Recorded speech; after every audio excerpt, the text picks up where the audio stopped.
What you're pointing to, Doug. Let's slow this down and break it into the two issues. Number one, how the judge's framing matters.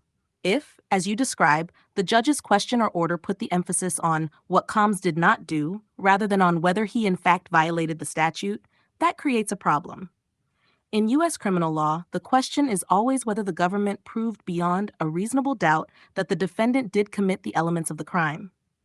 If the framing of the issue assumes or implies wrongdoing, what he did not do, suggesting something must have been done wrong, but not prostitution, it can shift focus away from the presumption of innocence. Presumption of innocence and jury error. Every defendant enters trial legally innocent until the government proves otherwise. If the jury is allowed, or even encouraged, to reason from an assumption, he must have done something, just maybe not prostitution, that contaminates deliberations. This is exactly why jury instructions are so critical. They are meant to prevent jurors from speculating or filling gaps with assumptions. Consequences of misframing.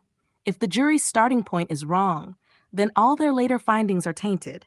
They might convict based on what they think he did generally instead of the specific statutory elements.